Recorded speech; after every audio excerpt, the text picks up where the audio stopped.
आदर सहित यथा योग्य सम्मान एवं अभिवादन भी हमारे द्वारा नियमित रूप से प्रतिदिन कुंडली फलादेश पर आधारित कक्षा आयोजित की जाती है। बहुत ही जल्द हमारे द्वारा पूर्ण बेसिक से लेकर फलादेश तक की कक्षा आयोजित की जाने वाली है।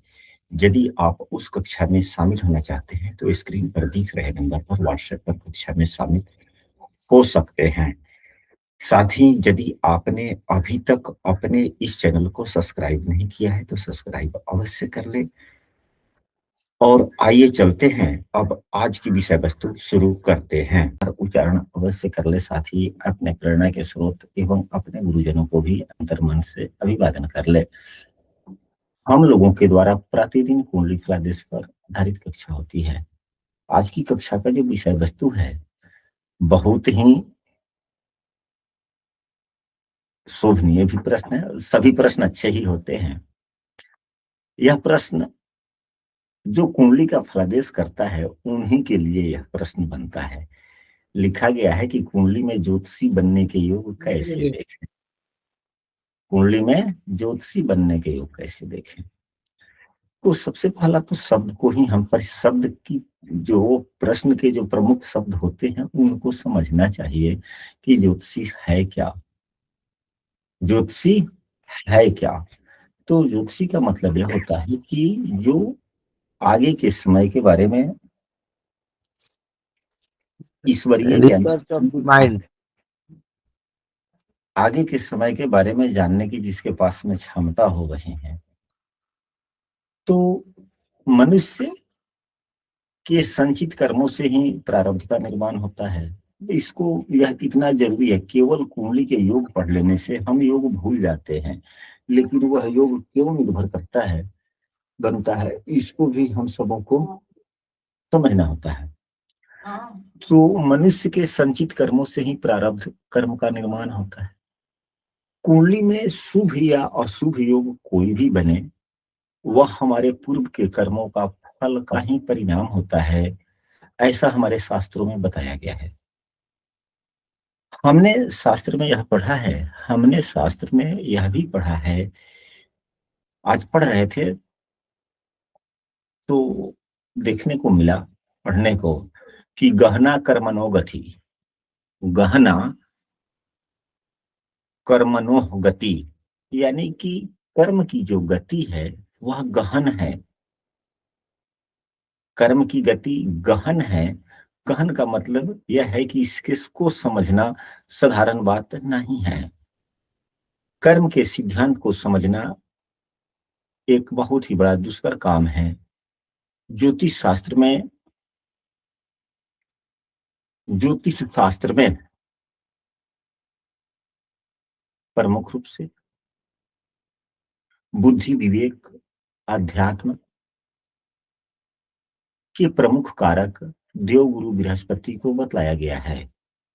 अतः एक श्रेष्ठ ज्योतिषी बनने के लिए कुंडली में देवगुरु बृहस्पति के स्थिति को हम सबों को अवश्य समझना चाहिए। यदि कोई कक्षा में नया है और प्रतिदिन की कक्षा में शामिल होना चाहते तो स्क्रीन पर दिख रहे नंबर पर व्हाट्सएप पर कक्षा में कंटिन्यू हो सकते हैं, या इस वीडियो के डिस्क्रिप्शन में हमने अपने समूह का लिंक भी दे दिया, वहां से भी शामिल हो सकते हैं। यदि कक्षा में किसी भी प्रकार का आप सुझाव देना चाहते हैं त्रुटि है तो वह आप उसमें कमेंट के माध्यम से हमें दे सकते हैं, ताकि हम अपने आप को भी कुछ सुधार सके।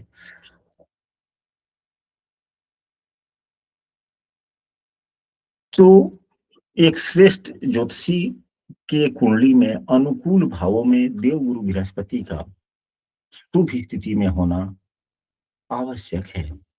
अब ज्योतिषी बनने के लिए शुभ भाव कौन से होंगे, अनुकूल भाव कौन से होंगे? तो शुभ भाव या अनुकूल भाव किसी भी प्रश्न के लिए कुंडली का केंद्र भाव एवं पंचम नवम भाव प्रायः शुभ भाव कहा जाता है। अनुकूल भाव, भावों की गंभीरता को देखते हुए भी एक आध भाव ऐसे होते हैं जो अनुकूल हो जाते हैं।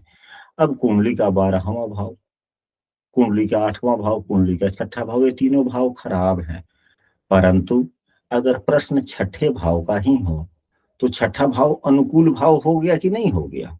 प्रश्न आठवें भाव का हो, आयु का भाव हो, तो यह अनुकूल भाव हो गया। प्रश्न विदेश यात्रा का हो, प्रश्न मोक्ष की हो, या 12वें भाव का प्रश्न हो तो 12वां भाव अनुकूल हो गया। अनुकूल भाव कहा जाएगा या नहीं कहा जाएगा?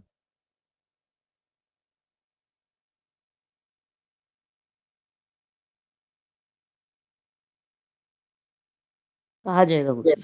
कहा जाएगा। ठीक उसी प्रकार एक ज्योतिषी के लिए ज्योतिष विद्या जो है, या शोध की विद्या है, अनुसंधान की विद्या है, तो ज्योतिष के लिए अष्टम भाव का भी विचार किया जाता है। ज्योतिष के लिए अष्टम भाव का भी विचार किया जाता है। तो आठवां भाव ज्योतिष के लिए अनुकूल भाव हुआ या नहीं हुआ? कृपया आप लोग प्रति उत्तर देते चले।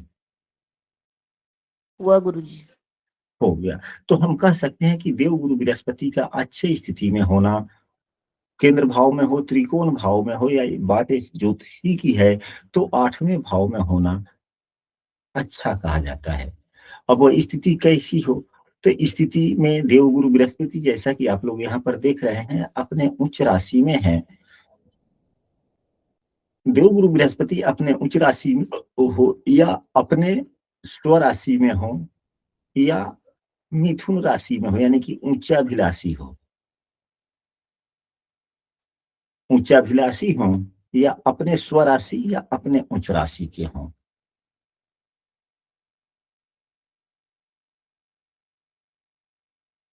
तो अच्छी बात है। साथ में हम लोगों को बुध देव को भी नहीं छोड़ना चाहिए। यहाँ इस कुंडली में ज्योतिषी बनने के अच्छे गुण हैं। अगर जो भी जन्म समय यहाँ पर बनाया गया, जो भी जन्म समय यहाँ पर बनाया गया है, वह जन्म समय यदि कुछ देर बाद का भी होता, यानी कि वृश्चिक लग्न अगर न भी होता, धनु लग्न ही होती, तो क्या देव गुरु बृहस्पति कहाँ आ जाते? आठवें भाव में आते या नहीं आते? जी जी गुरुजी। और अच्छा होता गुरुदेव। अगर कुछ देर बाद की जन्म होती तो यहाँ पर जो यह कुंडली आप लोग देख रहे हैं, मान लीजिए कि यदि लग्न, केवल हम लोग लग्न के आधार से आज की कक्षा में प्रदेश करेंगे, यदि जो जन्म वृश्चिक लग्न की है, यदि जन्म धनु लग्न की भी होती तो क्या होता? बहुत से व्यक्ति आपसे जब प्रश्न पूछते हैं तो वह बतलाते हैं कि अनुमानतः जन्म इतने बजे से इतने बजे के बीच में हुआ है। जैसे कह देगा कोई कि 12 बजे से 1 बजे के बीच में हुआ है, 1 बजे से 2 बजे के बीच में हुआ है। तो अगर 1:50 के बाद में लग्न बदल रहा हो और 1:50 से पहले वृषभ लग्न ही हो, भले वृश्चिक लग्न हो, और 1:50 के बाद में या 1:30 बजे से पहले 1:35 तक वृश्चिक लग्न हो, फिर उसके बाद में धनु लग्न हो जाए, तो दोनों ही लग्नों को आधार मानकर हम लोग फलादेश करने का प्रयास करेंगे। तो यदि धनु लग्न भी हो जाता तो देव गुरु बृहस्पति 8वें भाव में आ जाते, अपने उच्च राशि के होते, और 9वें भाव में भी सूर्य होते, अच्छी स्थिति होती।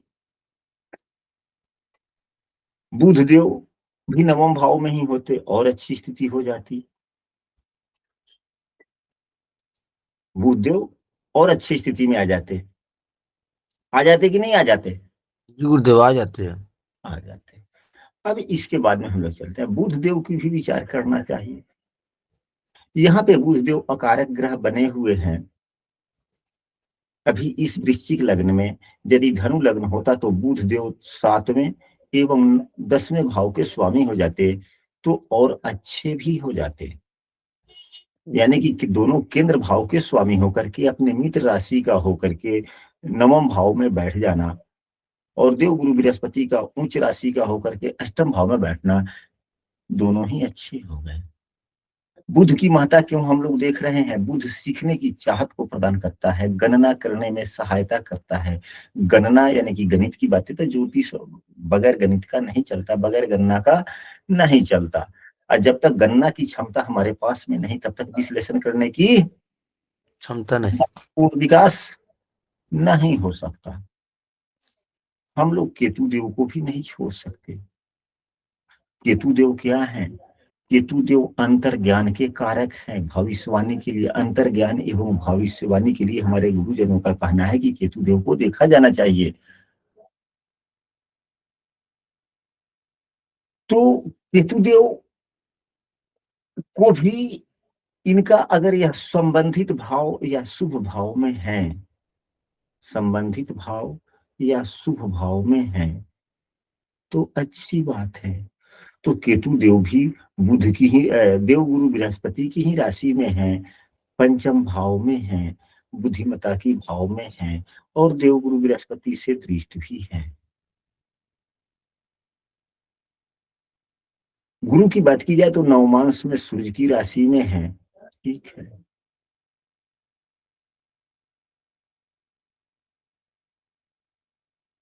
बुध देव भी मंगल की ही राशि में है। मंगल बुध को शत्रु मानता है, परंतु बुध मंगल को सम मानता है। यहाँ तत्कालिक मित्रता है, इसलिए यहाँ पर उतनी नुकसानदायक स्थितियां नहीं है। केतु भी ठीक ठाक है। अगर धनु लग्न होता तो केतु केंद्र में होते, धनु अगर लग्न होता तो केतु केंद्र में होते, देवगुरु बृहस्पति यहाँ होते, देवगुरु बृहस्पति से फिर भी दृष्टि थे ही। अच्छा हुआ या नहीं हुआ? अभी हम लोग और कुछ ढेर सारी बातों को पढ़ेंगे। अतः देवगुरु केतु देव का शुभ भाव में होना, अच्छी स्थिति में होना अच्छा ही माना जाएगा। शुक्र भी यदि अच्छे हों, शुक्र देव भी यदि अच्छे हों तो और अच्छी बात है। शुक्रदेव जितने बलवान होते हैं उतने ही अच्छे होते हैं, क्योंकि शुक्रदेव विश्लेषण करने के लिए तो देव गुरु बृहस्पति एवं बुध देव हैं। बुध देव देव गुरु बृहस्पति यानी कि ज्ञान हो जाना, गणित की क्षमता, केतु देव अंतर्ज्ञान, ये तीनों अच्छी जगह पे हो गए। अगर शुक्रदेव भी अच्छी स्थिति में हो तो निष्कर्ष निकालने की क्षमता शुक्रदेव देते हैं, मदद मिलता है। अतः प्रथम दृष्टिया इस कुंडली में सामान्यतः ज्योतिषी बनने के योग दिख रहे हैं। दिख रहे हैं कि नहीं दिख रहे हैं? आप लोग भी थोड़ा सा बोलिए।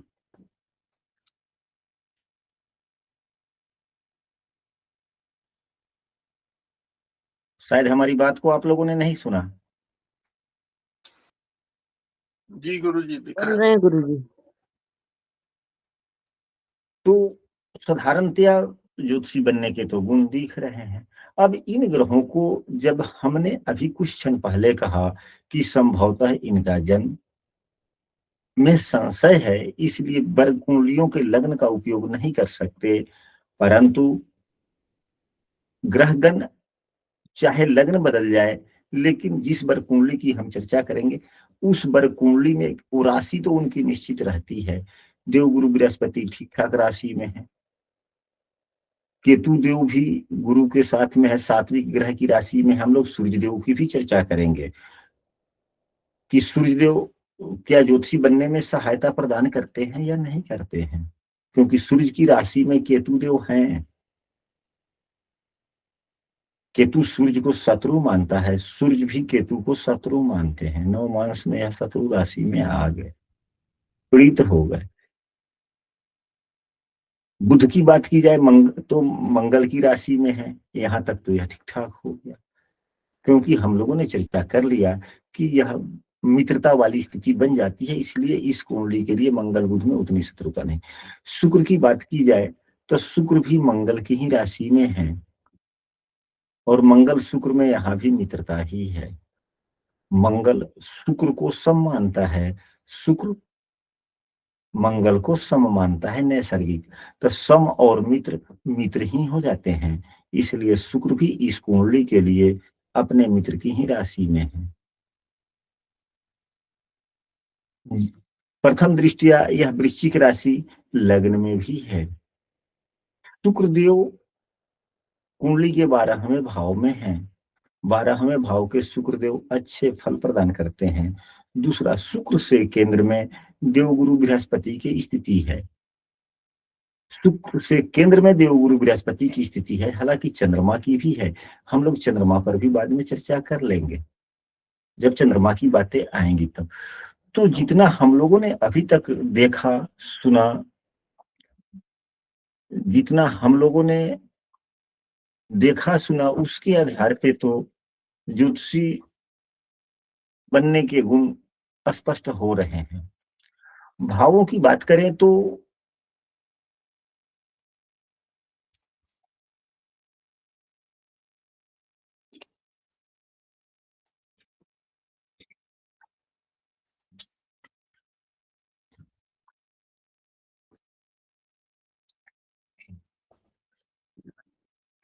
ज्योतिषी बनने के लिए विद्या का अध्ययन होना चाहिए। तो उसके लिए कौन कौन से भाव प्रमुख रूप से, तो कुंडली का चौथा भाव, चौथे भाव के स्वामी चौथे भाव को देख भी रहे हैं। प्रथम दृष्टिया ठीक ठाक हो गया ये। पंचम भाव पर राशि के स्वामी की भी दृष्टि हो गई, ठीक है। नवम भाव जो उच्च शिक्षा का भाव है, यहाँ पे देवगुरु बृहस्पति उच्च के हैं। यदि धनु लग्न भी बनता है तो सूर्य देव स्वराशि के यहाँ पर हो जाएंगे, यहाँ भी दोनों भाव ही ठीक हो गया। अष्टम भाव की बात की जाए तो अष्टम भाव पर किसी भी बुरे ग्रह की दृष्टि नहीं है, पापक ग्रह की दृष्टि अष्टम भाव पर नहीं है, राहु की दृष्टि नहीं है। अगर केतु की दृष्टि होता तो ज्योतिष के लिए थोड़ा और अच्छा ही हो जाता। ज्योतिष के लिए राहु केतु की दृष्टि थोड़ा लाभकारी होता या नहीं होता?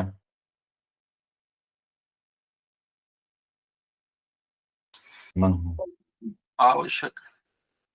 कृपया बुनी जी आप अपना माइक खोल के रखें और यूं समझे कि आपको प्रति उत्तर देते चलना है। जी गुरु। तो आठवां हाँ भाव की बात करें तो लग्न, लग्न तो खैर देखा जाना ही चाहिए।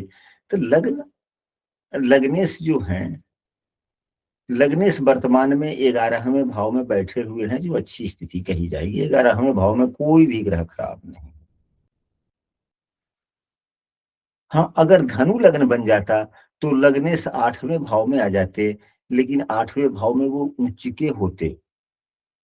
तो उच्च का ग्रह कोई भी कमजोर नहीं होता, बुरा फल नहीं देता, तो ठीक ही है दोनों ही लग्नों के लिए। 8वां भाव शोध का है, अतः इस भाव को अनुकूल भाव हम लोग ज्योतिषी के लिए कह सकते हैं। 8वें भाव से अगर सूर्य का संबंध, सूर्य नहीं, अभी सूर्य की चर्चा बाद में करेंगे हम। जिन ग्रहों की चर्चा हम लोगों ने कर लिया उसी की करेंगे। गुरु, बुध, केतु या शुक्र का संबंध 8वें भाव से बनता हो या 8वें भाव से शुभ भाव में हो तो अच्छी ही बात है। पंचम भाव बुद्धि विवेक का होता है, तो पंचम भाव में यानी कि 8वें से 5वें भाव में शुक्र देव अपने मूल त्रिकोण राशि में है, ठीक है। एक सफल ज्योतिषी बनने के लिए वाणी की सिद्धि आवश्यक होनी चाहिए। जब तक वाणी में सिद्धि नहीं तब तक ठीक नहीं।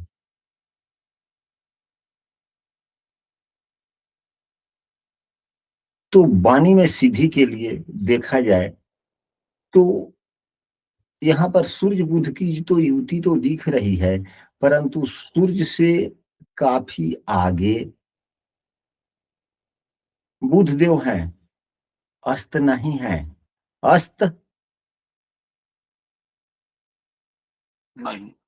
नहीं है।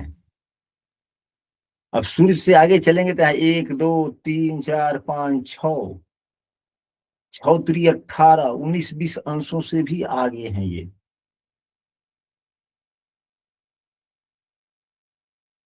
सूर्य से काफी अंशों से, या अगर ऐसे लेकर चलें तो भी यहाँ पर 1 2 3 4 3 चौक 12 और 2 14 14 15 अंश के आगे पीछे होगा। हाँ शनि सूर्य के अंशात्मक मान में ज्यादा अंतर नहीं है। तो हम लोगों ने यह भी पढ़ा है कि कल की ही कक्षा थी शायद, या पिछली कक्षा की बात मैं नहीं कह सकता हूं, हम लोगों ने यह पढ़ा और पाया, प्रैक्टिकल हम लोगों ने किया कि अन्य ग्रहों की तो नहीं। आप लोग भी इसको अनुभव करके देखेंगे और अपना विचार लिखेंगे। यह मेरे अपने गुरुजनों के द्वारा दिए गए ज्ञान के आलोक में मैं यहाँ पर बातें कर रहा हूँ, क्योंकि ज्योतिष विषय है। बहुत सी ऐसी बातें हैं कि पुस्तकों से ग्रहण की जाती है, और बहुत सी ऐसी बातें हैं जो गुरुजनों के आशीर्वाद जो मिलता है उसको भी ध्यान में रखना होता है। तो उन लोगों का कहना है कि यदि शनि उच्च की राशि में हो तो शनि का दोष बहुत कम हो जाता है, या सूर्य के नजदीक में हो तो शनि का दोष बहुत कम हो जाता है। शनि की दृष्टि, जब शनि की दोष ही कम हो जाएगा तो कोई बात नहीं करना। तो वाणी की सिद्धि के लिए हमें बुध देव की अच्छी स्थिति का होना आवश्यक माना जाता है। अब यहाँ 5 नंबर की राशि में है, बुध देव का अंशात्मक मान काफी कम है। यहाँ पर बुध का अंशात्मक मान काफी कम है। 5 नंबर राशि में बुध देव का होना मतलब क्या दर्शाता है? 5 नंबर राशि का नवमांश 1 से ही शुरू होता है, तो यह 3-20 के अंशात्मक मान से कम है। और सूर्य देव छठे नवमांश में है, यानी कि छठा नवमांश 1640 से अधिक होता है, 20 अंशों के आसपास में होता है। शनिदेव चौथे नवमांश में है, मतलब 10 से लेके 13 अंशों के बीच में। तो बुध देव उतने खराब नहीं है, लेकिन अंश बल से कमजोर हो सकते हैं। अंश बल से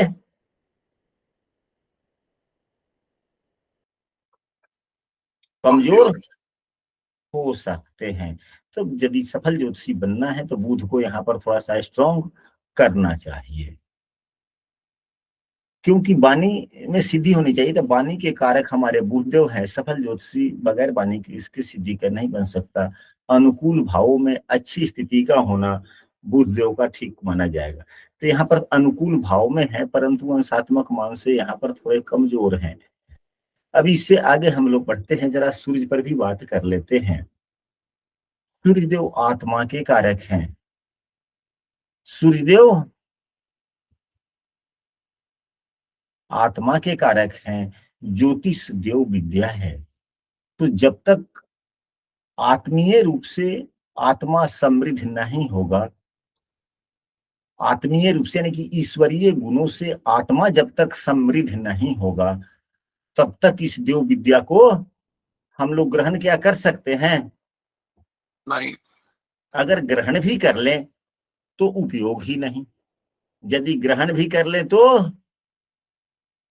उपयोग नहीं, क्योंकि आत्मा को ईश्वरीय विद्या के लिए, क्योंकि जब तक आत्मा हमारा ईश्वरीय गुणों से ओतप्रोत नहीं होगा, तब तक अंतरात्मा में ज्योतिष विद्या समाहित होने की संभावनाओं में बल नहीं मिलेगा।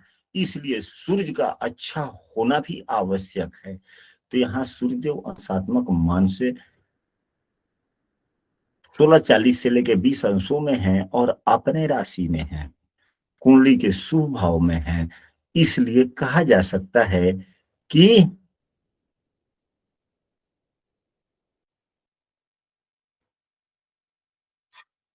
ज्योतिष बनने का अच्छा हाँ, मतलब कि जब तक ईश्वरीय रूप से आत्मा मजबूत न हो, तब तक देव विद्या का गहन ज्ञान कठिन ही होता है।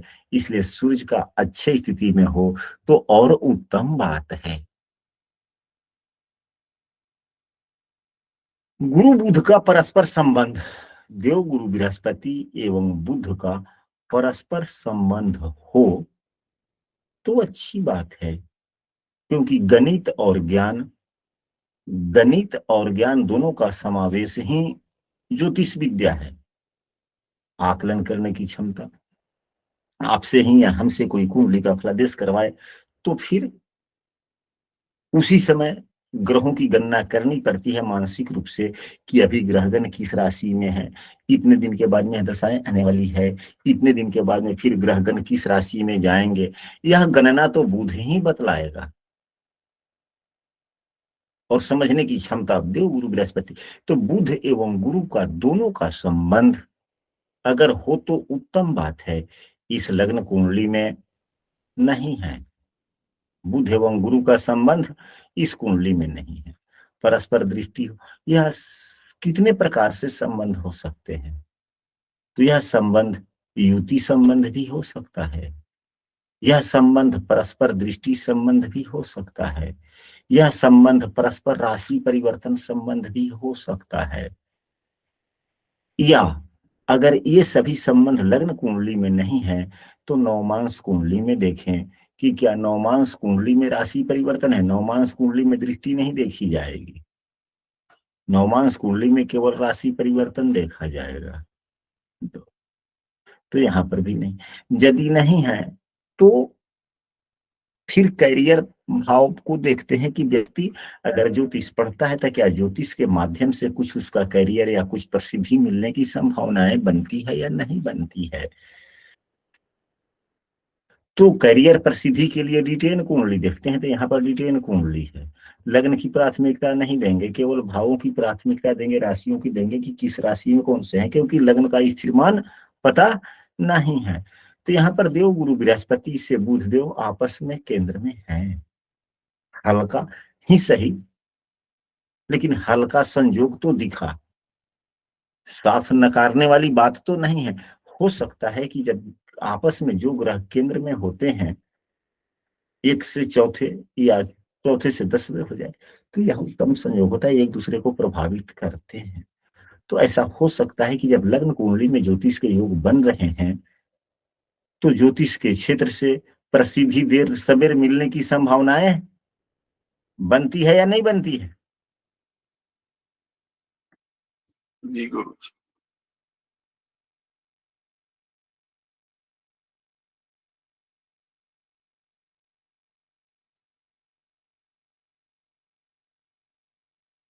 बुध एवं गुरु जिस राशि में बैठे हों, अब बुध देव सूरज की राशि में बैठे हुए हैं, गुरुदेव चंद्रमा की राशि में बैठे हुए, अगर इन दोनों के स्वामियों का भी अगर परस्पर संबंध हो तो वह भी हल्का सहयोग दे देते हैं। दोनों ग्रह जिस जिस राशि में बैठे हुए हैं, अगर उनके स्वामियों का, तो खैर उनके स्वामी का परस्पर संबंध है। आगे बढ़ते हैं। कुंडली में 5वां भाव उच्च बुद्धिमता का है। बुद्धिमता तो 5वां भाव ही, उच्च शिक्षा 9वां भाव। लेकिन ये कभी भी आप लोगों ने नहीं सुना होगा कि 9वां भाव से उच्च बुद्धिमता देखते हैं। बुद्धिमता देखते हैं 9वां भाव से, ऐसा आप लोगों ने नहीं पढ़ा होगा। हाँ, उच्च शिक्षा, तो शिक्षा अलग विषय वस्तु है, बुद्धिमता अलग विषय वस्तु है। ज्योतिष का ज्ञान हो जाना वह उच्च शिक्षा है, लेकिन ज्योतिषी बनना उन ज्योतिष विद्या का उपयोग करने की क्षमताओं को दर्शाता है। ज्ञान हो जाना अलग बात है, उपयोग करना अलग बात है। तो उपयोग करने की क्षमता यानी कि बुद्धिमता, जितनी अच्छी बुद्धिमता उतना अच्छा से उपयोग कर लेंगे। तो पंचम भाव बुद्धिमता का है, 9वां भाव उच्च शिक्षा का है। अतः इन भावों में स्थित ग्रह अगर अच्छे हों, पंचम भाव जहां उच्च बुद्धिमता का है, 9वां भाव जहां उच्च शिक्षा का है, यदि इन दोनों ही भावों में अगर अच्छे हों ग्रह, अच्छी स्थिति के हो, तो फिर तो ज्योतिषी व्यक्ति बन सकता है। अगर ज्योतिष के और भी अन्य योग बन रहे हो तो यहाँ 9वें भाव में देव गुरु बृहस्पति है और पंचम भाव में केतु ही है। दोनों तो ज्योतिष से संबंधित, अभी कुछ क्षण पहले हम लोगों ने पढ़ा था कि योग बन रहे हैं इन्हीं ग्रहों सभी के माध्यम से, तो ज्योतिषी के तो योग हैं। अगर नहीं बनते तो खराब हो जाता। यदि अब धनु लग्न की बात की जाए तो फिर देव गुरु बृहस्पति 8वें हो जाएंगे और यह चौथे हो जाएगा।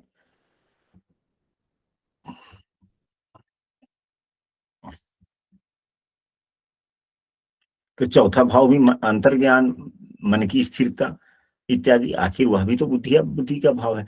लेकिन यह श्रेष्ठ है अगर 8वें और चौथे केतु हो जाते।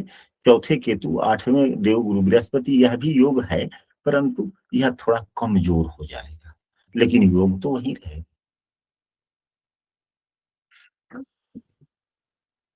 नहीं, इन भावों में कोई भी ग्रह मतलब इन पांचवें भाव में अगर ग्रह है तो ठीक है, नहीं है तो भी ठीक है, लेकिन इन भावों को दूषित करने वाला कोई ग्रह इन भाव में ना हो। अगर धनु लग्न भी होता है तो यहाँ पर 5 नंबर की राशि बनती है, यहाँ पर इस कुंडली में सूर्य देव रहेंगे तो स्वराशि के हो गए, ये दोनों ग्रह हैं तो वह भावों को दूषित नहीं कर रहे हैं। अस्त है तो अस्त ग्रह, अगर शनि अस्त ही हो जा रहे हैं तो क्या है, तो फिर यह 1 नंबर की राशि 5वें भाव में आ जाएगी। तो 1 नंबर राशि में कोई भी ग्रह है ही नहीं, ना नीच का है ग्रह, ना अस्त ग्रह है, ना कुछ है, तो भाव तो कम से कम दूषित नहीं हुआ। गुरु एवं केतु की परस्पर संबंध खासकर 5वें या 9वें भाव में हो तो भविष्य फल के कथन के लिए यह सबसे उत्तम योग हो जाता है, ऐसा हमारे गुरुजनों का कहना है। गुरु और केतु का युति हो या परस्पर संबंध हो, कुंडली के शुभ भाव से बनता हो या 8वें भाव से बनता हो तो बहुत अच्छा होता है। खासकर 5वें या 9वें भाव से में अगर बनता है तो भविष्य कथन के लिए या 8वें भाव के लिए भी उत्तम है। 10वें भाव के स्वामी से यदि देव गुरु बृहस्पति का संबंध होता है, अगर कुंडली में ज्योतिषी बनने के योग हैं भी, और कुंडली के 10वें भाव के स्वामी से देव गुरु बृहस्पति का संबंध यदि बनता है तो 10वें भाव के स्वामी से यदि देव गुरु बृहस्पति का संबंध बनता है तो अच्छी बात है। या 10वें भाव के स्वामी से बुध देव का संबंध, या 10वें भाव के स्वामी से केतु देव का संबंध बनना, यह ज्योतिषीय क्षेत्र में सफलता दिलाने का काम करता है। यानी कि दशमेश से गुरु बुध या केतु का संबंध होना, दशमेश से 10वें भाव के स्वामी से गुरु बुध या केतु का संबंध होना क्या दिखलाता है, ज्योतिषीय क्षेत्र में प्रसिद्धि को दर्शाता है यदि कुंडली में पूर्व से ज्योतिषी के कोई योग बने हो। कुंडली में कुछ विद्या से संबंधित योग भी अगर बने हुए हों वो भी और उत्तम होते हैं। उदाहरण स्वरूप कुंडली में सरस्वती योग बना हुआ हो। सरस्वती योग का मतलब क्या होता है, कोई भी सदस्य को याद है? सरस्वती किसे कहेंगे? विद्या के लिए। तो विद्या के लिए बात है तो विद्या कौन कौन ग्रह देते हैं आपको?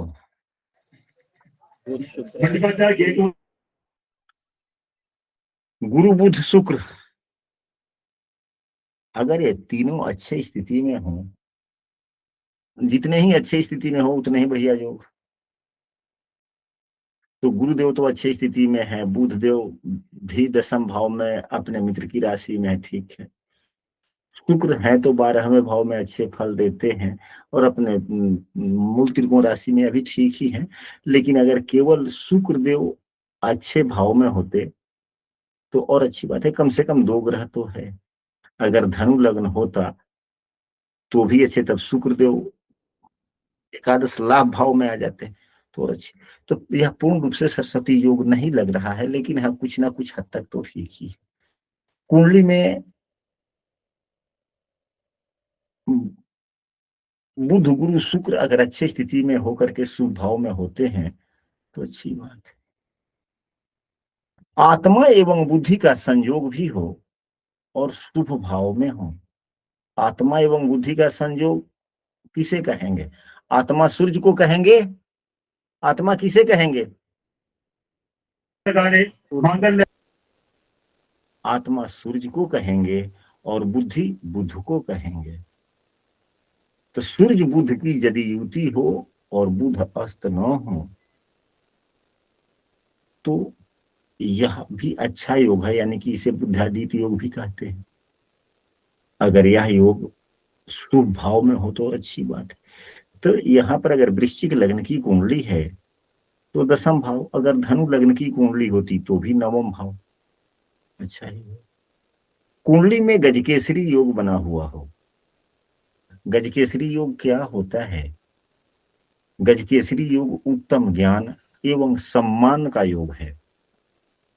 गजकेसरी योग का पूर्ण फल क्या है? सारांश में उत्तम ज्ञान एवं सम्मान गजकेसरी योग के द्वारा मिलता है। तो यहाँ इस कुंडली में गजकेसरी योग भी बन रहे हैं।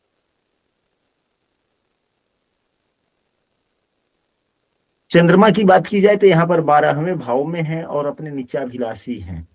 तो चंद्रमा 9 मांस में भी नीचाभिलाषी है, चंद्रमा 10 मांस में भी नीचाभिलाषी है। 3-3 वर्ग कुंडली यहाँ पर देखा गया तो 3-3 कुंडली में एक ही राशि में है, तो यहाँ तो चंद्रमा वर्गोत्तम हो ही गया। चंद्रमा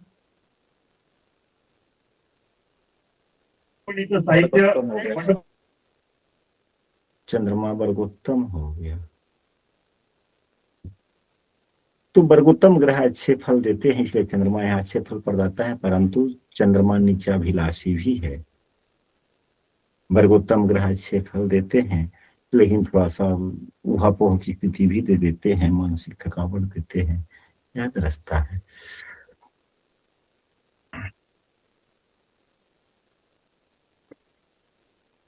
यदि 10वें भाव का स्वामी, फिर आगे बढ़ते हैं, यदि 10वें भाव का स्वामी, तो यहाँ इस कुंडली में अगर वृश्चिक लग्न को ही आधार लिया जाए तो 10वें भाव के स्वामी कौन हो गए?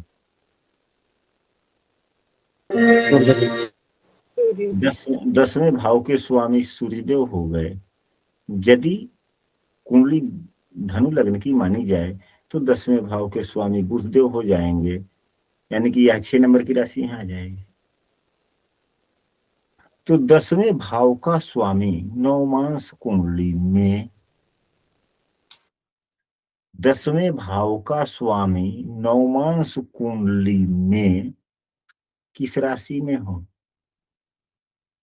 तो वह बुध की राशि में, वह बुध की राशि में हो, गुरु की राशि में हो, सूर्य की राशि में हो या चंद्रमा की राशि में हो। उत्तम बात है। तो यहाँ पर 10वें भाव के स्वामी यदि सूर्यदेव बनते हैं, वृश्चिक लग्न की कुंडली है तो बुध की ही राशि में। हाँ, अगर धनु लग्न बनती है तो बुधदेव बनते हैं 10वें, जो मंगल की राशि में है।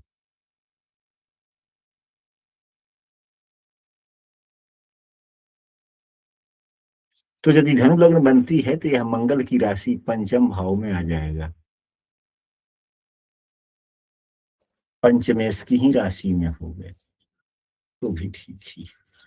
मान लिए कि यह उतने उत्तम नहीं हुआ धनु लग्न के लिए 10वें भाव के स्वामी का मंगल की राशि में होना, लेकिन चूंकि वह राशि 1 नंबर की राशि पंचम भाव में धनु लग्न होने पर बन जा रही है, इसलिए उतना नुकसानदायक नहीं है। और साथ में वह राशि कुंडली के अनुकूल भाव में हो, यानी कि नवमांश में यही सूर्यदेव 6 नंबर की राशि में है, तो यह 6 नंबर की राशि कहाँ हो? शुभ भाव में हो या अनुकूल भाव में हो। तो अनुकूल भाव तो ज्योतिषी के लिए 8वां भाव हो गया, इसमें हो, या लाभ भाव में हो। लाभ भाव तो हमेशा सदैव अनुकूल ही होता है। और वह राशि में कोई नीच का ग्रह नहीं, तो यहाँ पर तो कोई नीच का ग्रह ही नहीं, ठीक ठाक। और भी बहुत कुछ हम लोग समझ सकते हैं।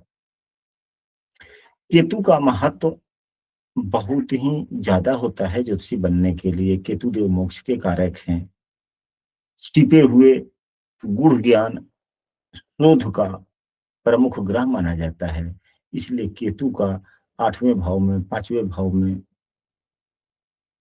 होना और शुभ प्रभावित होना अच्छी बात है।